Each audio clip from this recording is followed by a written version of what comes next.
it's your girl, That Chick's In, and I'm back with another video. Finally! Okay, so yes, I did take a week off.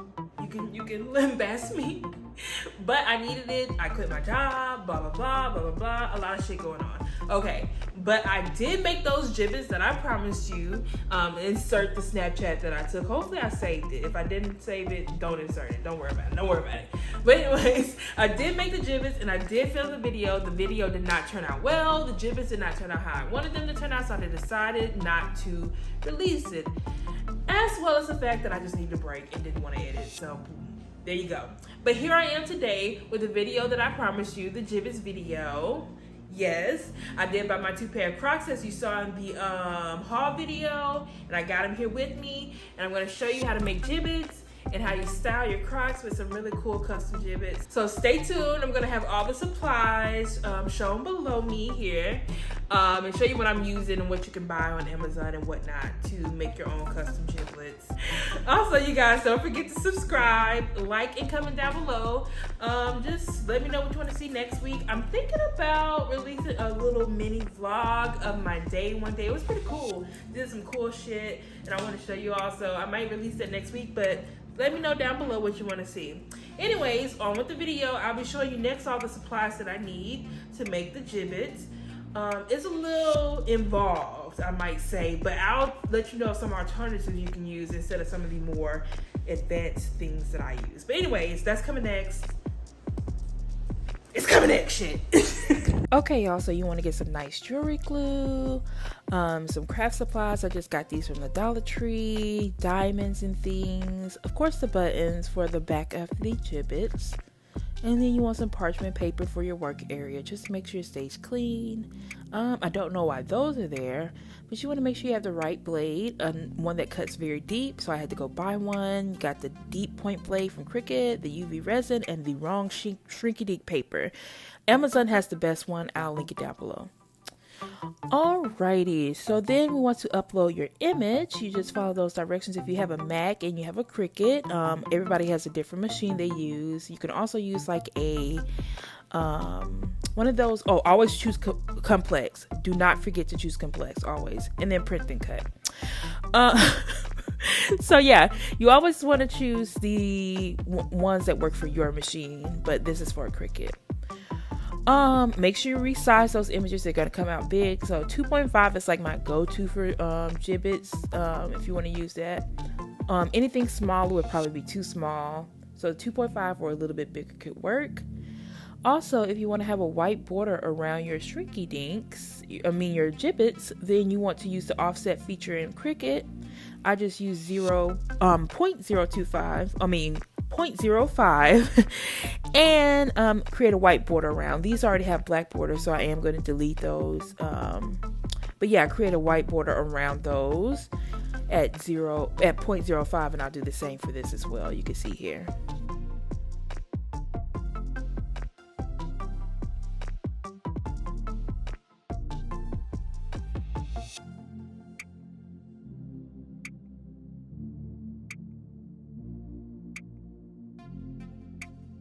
So you want to make sure you have enough space in the parameters that Cricut gives you, which is 6.75 by 9.25 to do the print and cut. In order to do that, you want to create a faux sheet. So you want to go to shapes and create a square and make it a little bit lighter color than dark black, because you won't be able to see those black borders, and kind of configure your images onto that sheet so that you can see how it's going to fit and that you don't have to use so much of your paper. You can kind of like condense your images to one paper, or as little as amount of paper as possible. So I like to do this, and I found this on YouTube as well, which is a really good hack. You want to bring that to the back and then bring those images forward and set them on there and configure them in the way that you want to see them and how they can fit on the paper. Once you do this, you're going to want to press attach at the bottom right hand corner of your Cricut interface, and that way that the images are attached that way, so that when they print, they'll print in the same way, so you have them on one sheet. You'll see that I made a mistake here, but I go back and fix it, because you'll see that it gives you two sheets this way because it's not attached, and they're just trying to use the best, not the most optimal space. They want them to be cut out without having any overlap. Cricut likes to do the most, so you want to make sure you do it that way.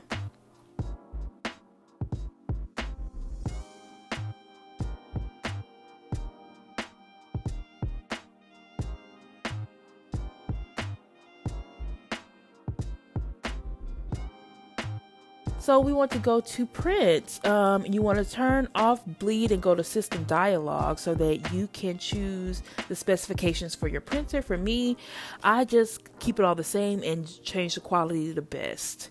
And you load the paper in just how you would anything. Frosted side is the printed side.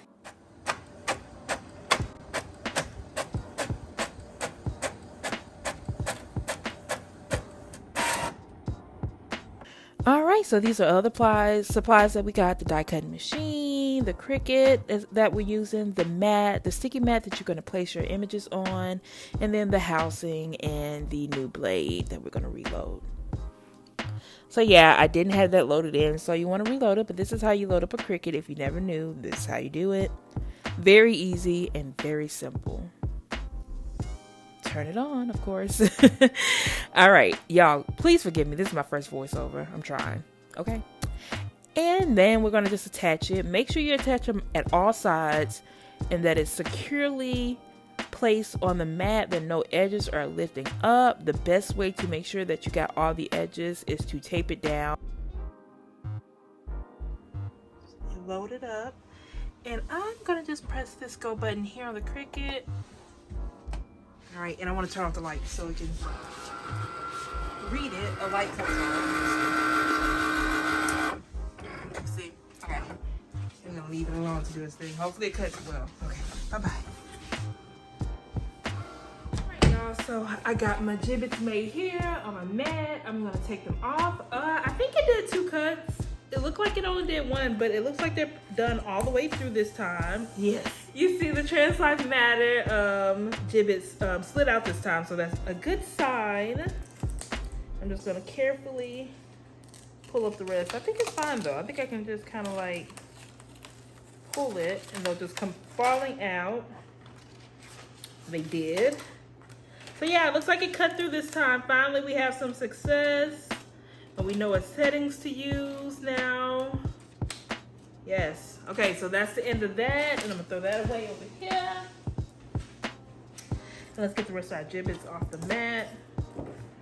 So next we're going to put them in the oven. I have the oven set at 365 and we're gonna put them in for how many minutes, babe? 2 minutes. Or a minute and a half. Yeah, 2 minutes or a minute and a half. So I think I'm just gonna go ahead and do the 2 minutes and set a timer for it. I'm gonna get this and put this off to the side.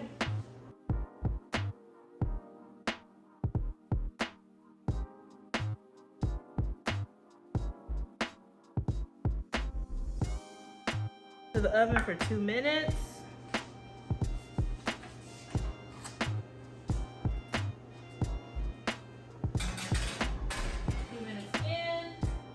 Hey Google, set timer for 2 minutes. All right, 2 minutes, and we're starting now. All right, so we're gonna go for 2 minutes, let those cook up, and then we'll be right back to show you those hopefully looking good, shrink-a-dinks gibbets. All right, be right back. All right, so the gibbets are done. Hey Google, stop. All right, so we're gonna get those out. Ooh, they're done, look how little. How cute. So we're gonna sit them here so it can kind of cool off a little bit.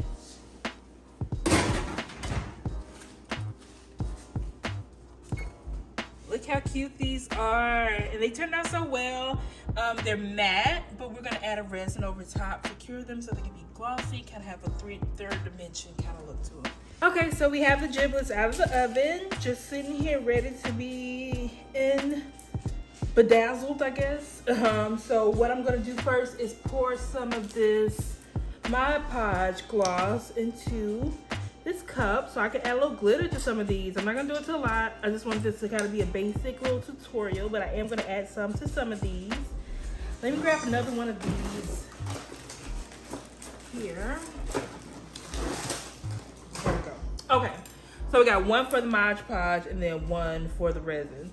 So I wanted to put some hair because she's a little plain girl. I want to make her hair kind of glittery. So we're gonna do that.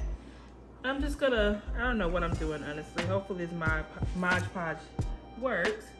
I'm just going to like decorate her hair with glitter, and I'm gonna put glue here so that we can pour glitter on top. Okay, so you want to take the glue and use some kind of small paintbrush or toothpick to spread it around, get it into all the crevices and towards the edge. If you have a white border, make sure you don't get that border like I do. So just make sure you use something small to get to those edges, and make sure all the things that you want to cover are covered by glitter.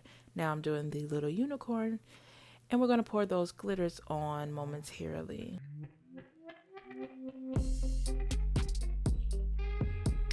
So yeah, just empty into the cap, put the glitter on, kind of over pour so that you have enough to spread around.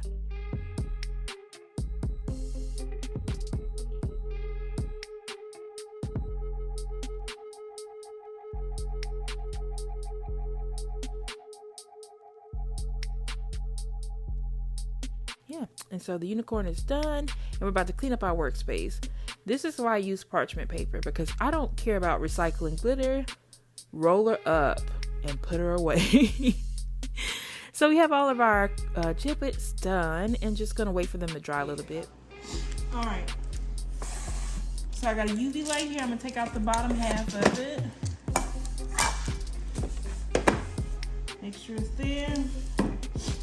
All right, got my UV. I'm so scared. I don't know why I'm so scared. I need another one of these too. What was that? A diamond? Okay. All right. So make sure this is back on well. So we're gonna start with this one.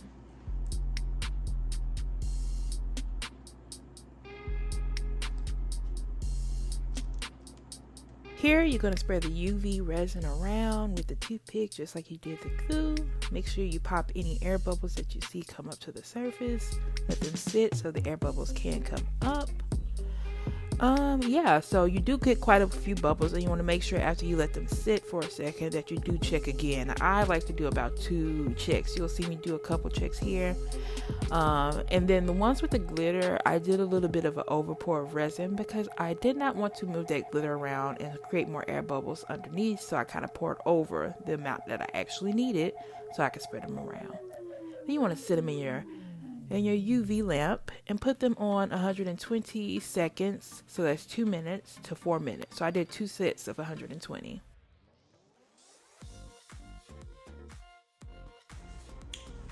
Okay, y'all, I'm thoroughly a hot mess. This has taken me on a ride like no other. I promised you the gibbets video, and here it goes, because like, oh my goodness. Now, what I want to do is take a clean cloth and some rubbing alcohol. You want to use 70% isopropyl alcohol. Get it real nice and damp. You want to just give these a good rub off. Get all that sticky layer off the top.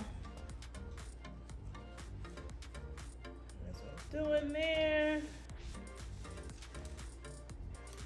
I really should be using like a kind of cotton swab, but I don't feel like looking for one.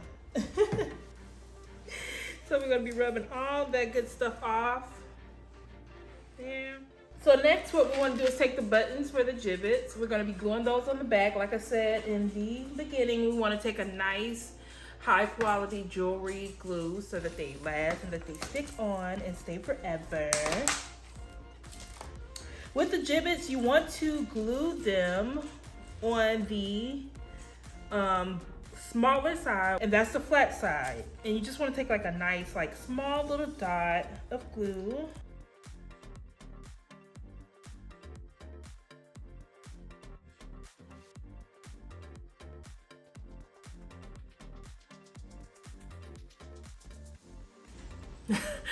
I'm in here to win it, okay? Because this has been plaguing me since I tried this video last week, and it just did not turn out right. And I'm just going along with the flow this week because ain't nobody got time for that, you know?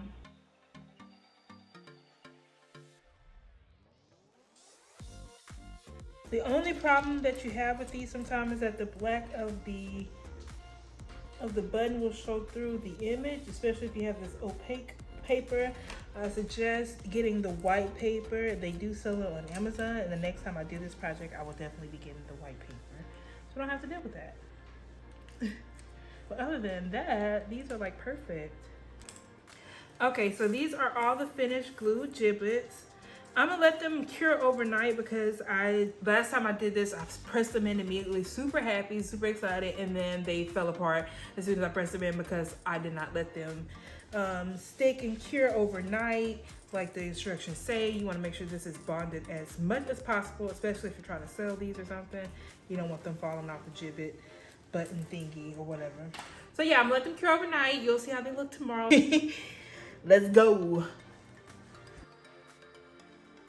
Okay, y'all, so it's the next day and we have our gibbets done. As you can see, they're nice and glued and pretty and shiny.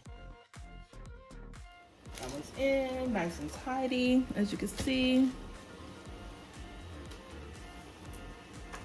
So yeah, we're just sticking all the gibbets in here now. Okay, so I'm finishing up the jibs here, and I just wanted to say that they turned out better than the last time and better than I expected. They're nice and shiny, they fit. They're flat, and they have that third dimension look that I was looking for on the top. They're beautiful. Anyways, if you like this video, please subscribe, please like, please shout out which jib is your favorite down below in the comments. I really appreciate you taking the time here to view my video and be here with me. I'll be back better than ever next week. Thank you for being so patient with me. See you guys later. Bye.